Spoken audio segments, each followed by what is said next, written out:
Hi everyone, कैसे हैं आप सब। सो आज हम डिस्कस करेंगे कि हम ऐसे पेपर को कैसे अप्रोच कर सकते हैं। चूँकि एसए का पेपर भी 250 मार्क्स का है और ये ऑप्शनल के साथ मिलकर आपकी रैंक डिसाइड करता है, तो हम इस पेपर को इग्नोर नहीं कर सकते हैं। और इस पेपर में सबसे अच्छी बात ये है कि आपको अलग से कोई मटेरियल पढ़ने की भी नीड नहीं है। लेकिन ऐसे के पेपर को अप्रोच करते टाइम स्टूडेंट्स को कुछ प्रॉब्लम्स आती हैं, जैसे कि वो कैसे अप्रोच करें इस पेपर को। क्या इंपॉर्टेंट पॉइंट है जो कि वो ध्यान में रख सकते हैं ऐसे राइटिंग के टाइम पे, और कुछ अदर चीज़ें भी हैं जिनका कि उन्हें उन्हें ध्यान रखना चाहिए। पर ऐसे मार्क्स का डिस्ट्रीब्यूशन क्या है, और काफ़ी बार ये होता है कि यूपीएससी जो आंसर बुकलेट है यूपीएससी की, यूपीएससी ऐसे पेपर की, उसमें नंबर ऑफ़ पेजेस पर ऐसे इंक्रीज़ कर देती है। तो उस टाइम पे आपको क्या करना है, आप अपने ऐसे पेपर में अपनी इंडिविजुअलिटी कैसे मेंटेन रख सकते हैं, कौन कौन से सोर्सेज आपको यूज़ करने हैं आंसर राइटिंग के लिए, और टॉपर्स कॉपीज़ का आप कैसे यूज़ कर सकते हैं। तो हम इन सब क्वेरीज़ को आज की वीडियो में डिस्कस करेंगे। तो हम बात कर रहे थे कि ऐसे का पेपर जो है, इसकी सबसे अच्छी बात ये है कि यहाँ पे आपको अलग से कोई मटेरियल पढ़ने की नीड नहीं है। आपको बस अपने चारों जीएस पेपर्स की जो नॉलेज है उसको अप्लाई करना है, और उसके साथ साथ आप करंट अफेयर्स से थोड़ा अवेयर रहिए, ताकि आप अपने आंसर्स को करंट का जो एग्जाम्पल्स है, कंटेक्स्ट है, उससे आप सब्सटेंशिएट कर पाओ। इसके अलावा आप अपने बचपन से जो अभी तक की जो लाइफ एक्सपीरियंसेस रहे हैं, चाहे वो खुद को लेके हो या फिर किसी और पर्सन को लेके हो, आप उनको भी अपने आंसर्स में लिख सकते हैं। तो अभी तक हमने 3 चीज़ें डिस्कस की हैं जो आंसर राइटिंग के लिए सबसे इम्पोर्टेंट हैं। वो है कि आप अपनी जीएस की नॉलेज यूज़ कर सकते हैं।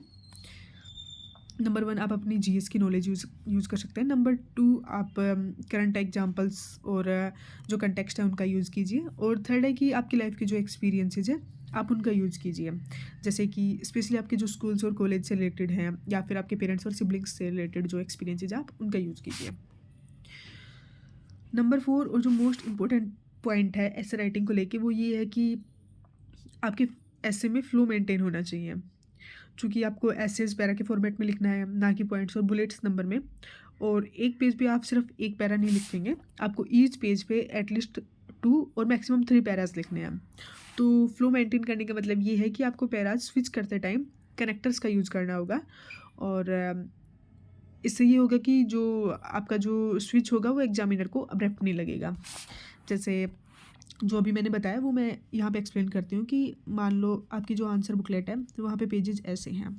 तो यहाँ पे आपको उन 4 क्वेश्चंस में से जो भी आप क्वेश्चन सेलेक्ट करोगे, वो क्वेश्चन यहाँ पे लिखना है।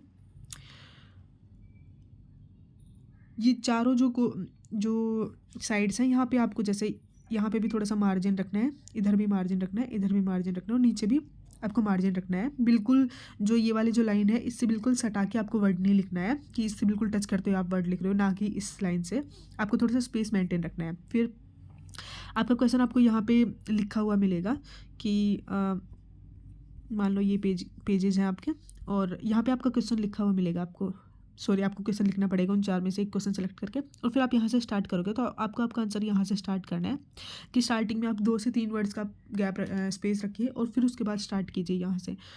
तो मान लो यहाँ पे आपका पैरा ख़त्म होता है, तो फिर आप नेक्स्ट पैरा यहाँ से स्टार्ट करेंगे, और फिर ऐसे करके ना, और फिर आपको लिखना है। तो एक पेज पे आपको 2 से 3 पैराज लिखने हैं, एटलीस्ट 2 तो लिखने ही है। ऐसा ना हो कि आपने पूरे पेज पे सिर्फ एक ही पैरा लिख दिया, तो इससे ये होगा कि जो एग्जामिनर है उसको वो उस पैरा को रीड करने में इसको काफ़ी मोनोटोनस सा फील होगा कि यार इसने तो मतलब पूरा मतलब स्पेस सा ही ऐसा फील किया है, और मतलब एक नेगेटिव इम्प्रेशन जाएगा आपका। तो आपको ये वाली अप्रोच रखनी है कि आप ईच पेज पे 2 से 3 पैरा रख रहे हो, और जो जब भी आप पैरा स्विच करो, मान लो ये वाला पैराज है और ये वाला पैरा है, तो इनके बीच में भी आपको स्पेस मेंटेन करके रखना है। अदर जो थिंग है वो ये है कि आप अपने ऐसे में ना तो डायग्राम बना सकते हैं, और ना ही आपको हेडिंग्स और सब हेडिंग्स लिखनी है। और आपको आपके जो राइटिंग है वो, मैं ये नहीं बोलूँगी कि आपको बहुत ही अच्छी राइटिंग में लिख के आना है। ऑब्वियसली आपके पास टाइम की पॉसिबिलिटी रहती है, तो आपको स्पीड में लिखना पड़ता है। तो आपको लेजिबल राइटिंग रखनी है कि एटलीस्ट वो एग्जामिनर को समझ में आ जाए और वो दिखने में अच्छी लगे। और लास्ट इंपॉर्टेंट थिंग जो मैं बताना चाहूँगी राइटिंग को लेके कि आपको कटिंग नहीं करनी है अपने पेपर में। कटिंग से जो एग्जामिनर है उसको ये लगेगा कि मतलब वो उस ऑब्वियसली उस चीज़ के नंबर आपके कट सकते हैं। तो ये चीज़ आपको ध्यान में रखनी है। इसके अलावा अब हम बात करते हैं मार्क्स की। तो ऐसे का जो पेपर है वो 250 मार्क्स का होता है और 2 सेक्शंस में डिवाइडेड होता है। अब ईच सेक्शन में आपको 4 क्वेश्चंस मिलेंगे। तो आपको एक क्वेश्चन सेलेक्ट करना है हर सेक्शन से और फिर उसका आंसर करना है। और चूँकि 250 मार्क्स का है तो मीन्स ये वाला भी 125 मार्क्स का है और ये वाला भी 125 मार्क्स का है। और इन दोनों के लिए आपको 90 मिनट्स मिलेंगे, मीन्स 1.5 आवर इसके लिए और 1.5 आवर्स इसके लिए। ईच एस्से को आपको 1000 to 1200 वर्ड्स में लिखना है। तो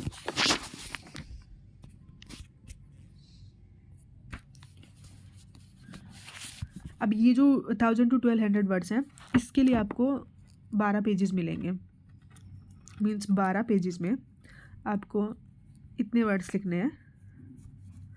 इसका मतलब है कि आपको ईच पेज पे 90 to 110 वर्ड्स अप्रोक्सीमेट इतने वर्ड्स का जो काउंट है वो मेंटेन करके रखना पड़ेगा।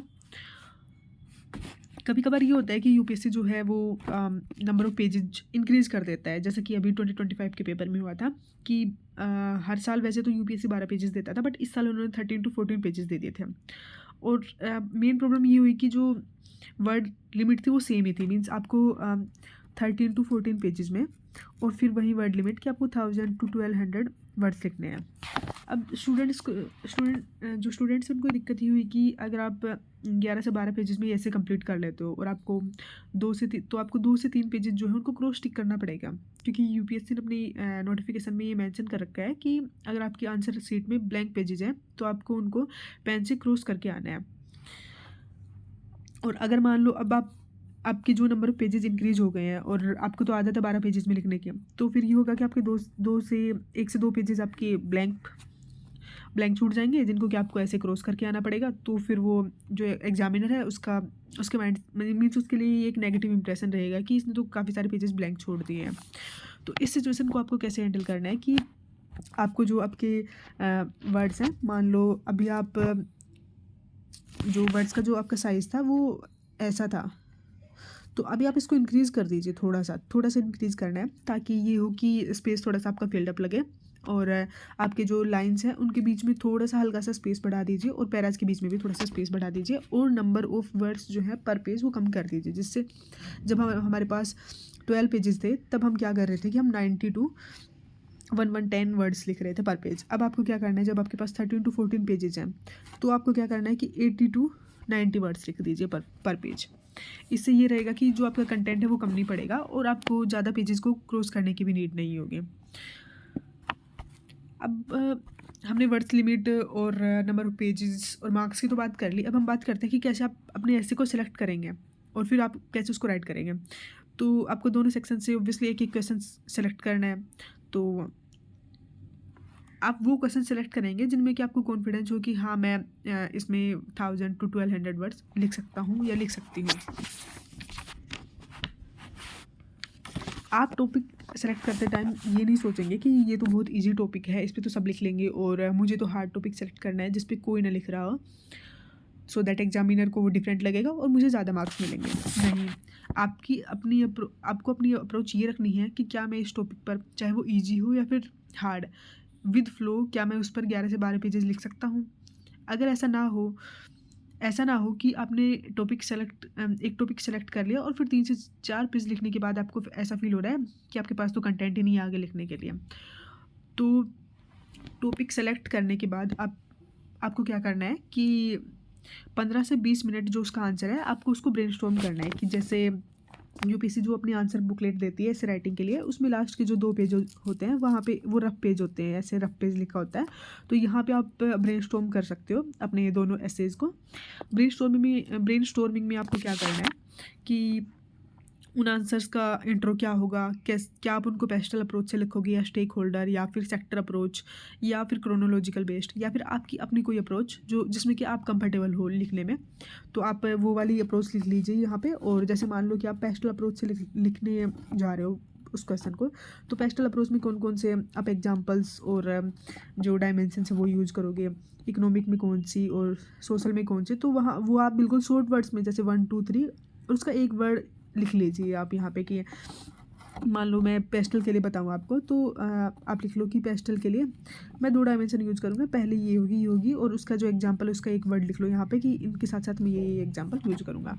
तो ये होती है ब्रेनस्टॉर्मिंग, जो कि आपको अपना आंसर लिखने से पहले करना है। और वहाँ पे आप एग्जांपल्स लिख सकते हो या फिर कोई कॉन्टेक्स्ट जो कि यूज़ करना चाहते हो या फिर कोई फिलोसोफर और उसकी थ्योरी, इन सबको आप शॉर्ट वर्ड्स में लिख सकते हो।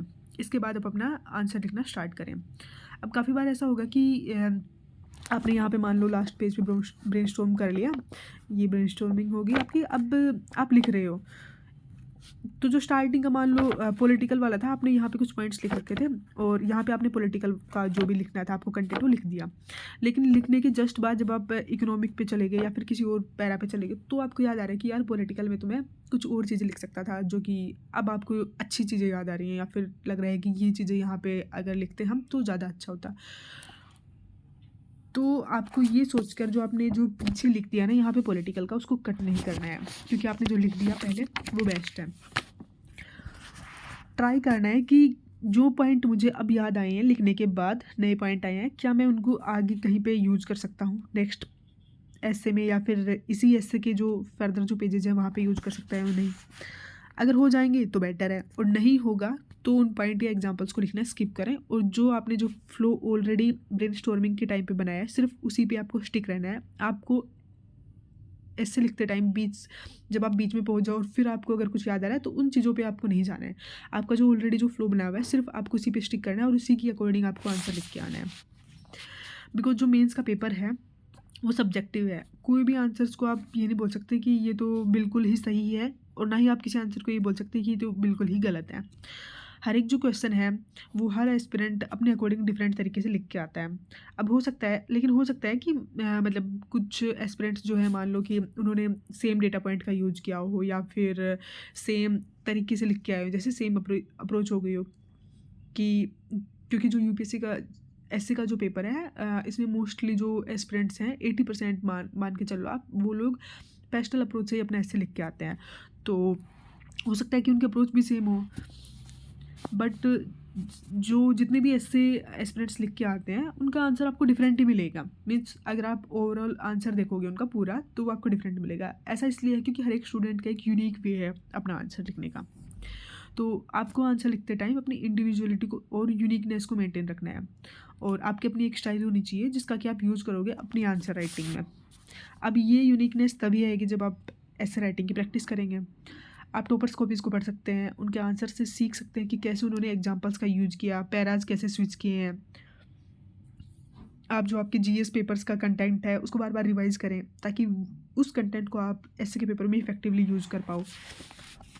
अब कुछ स्टूडेंट्स हैं जिनको कि आर्टिकुलेशन में प्रॉब्लम होती है कि मान लो वो किसी क्वेश्चन में उनको याद आए कि उनको उनकी लाइफ का कोई एक्सपीरियंस लिखना है, तो उस एक्सपीरियंस को उनको इंग्लिश में फ्रेम करना है ऑब्वियसली। तो फ्रेम करते टाइम उनको दिक्कत आ रही है, वो फ्रेम नहीं कर पा रहे हैं। तो इसका सबसे चीपर और जो आसान तरीका है वो ये है कि आप न्यूज़पेपर की आर्टिकल रीडिंग कर सकते हैं, जो एडिटोरियल्स है उनको आप पढ़ें।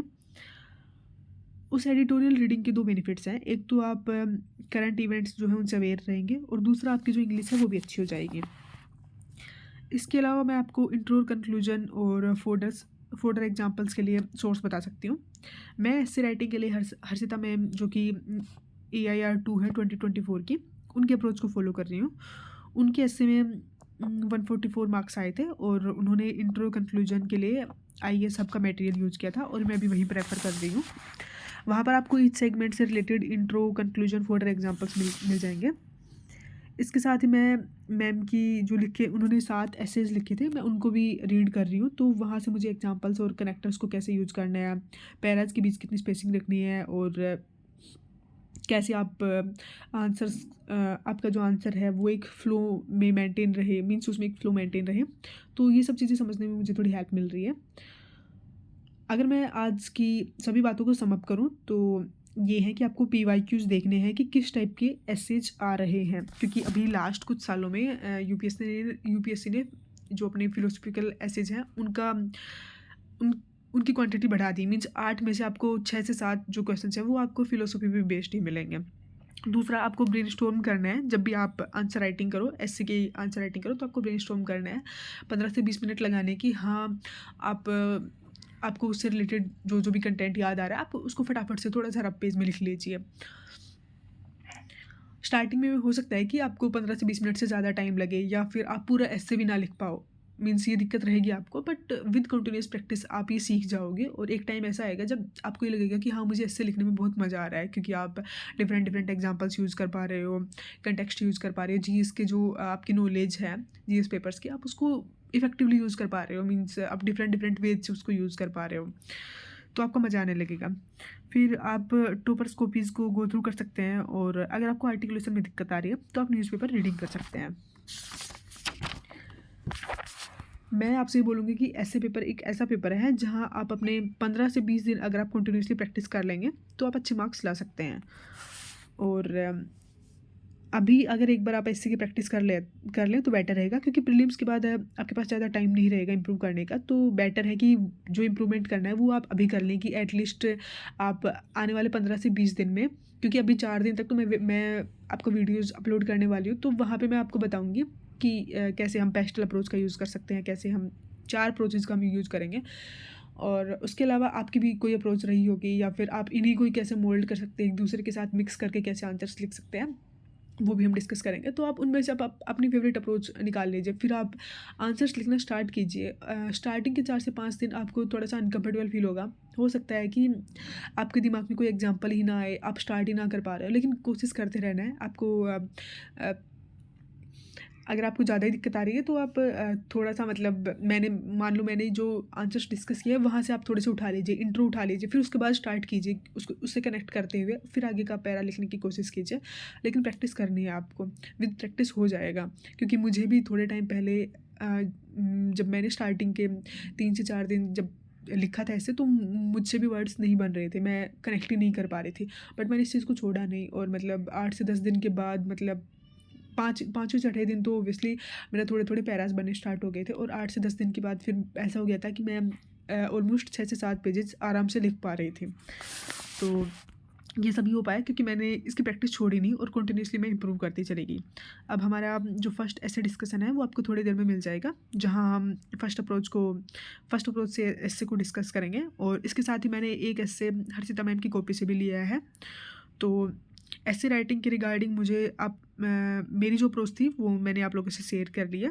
अगर आप लोगों को कोई इनपुट देना है तो वो आप कमेंट बॉक्स में दे सकते हो, हम उसको नेक्स्ट वीडियो में डिस्कस कर लेंगे। Thank you so much.